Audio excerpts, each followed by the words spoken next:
Never apologize for your English. Do you ever say things like this? Sorry about my English. Sorry. I know my English is really bad.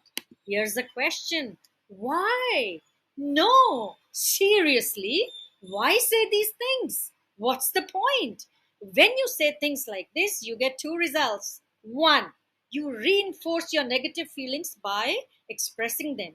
Two, you show the person you're talking to that you don't believe in yourself. And if you don't believe in yourself, why should anyone else? Neither of these is a good result. So, what is the solution? Very simple. Stop apologizing for your English. It's a waste of time. First of all, if you are talking to me and your English is really bad, I can see that already. You don't need to tell me that. Next, and more importantly, most people will not judge you for your English. Most people in the world aren't interested in your English at all. If someone is talking to you, they are talking to you to be friendly or because they want something from you, because they are interested in your ideas. They are not talking to see you how good your English is.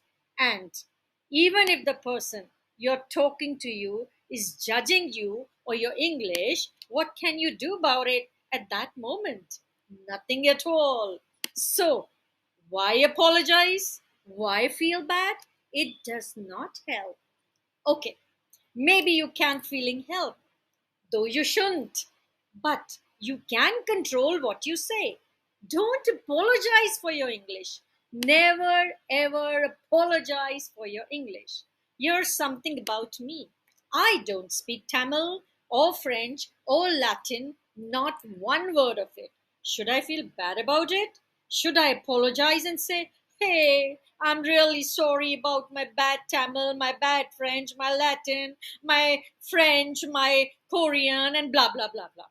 Okay, Amit? Yes, Amita. We get it. Hopefully, you see how unnecessary it is now.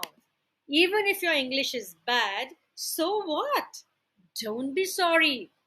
Go get better. Never apologize for English. We at Fluent Force can help you make your English better. It will be fun. Think of joining to quit apologizing. Never ever say, my English is bad.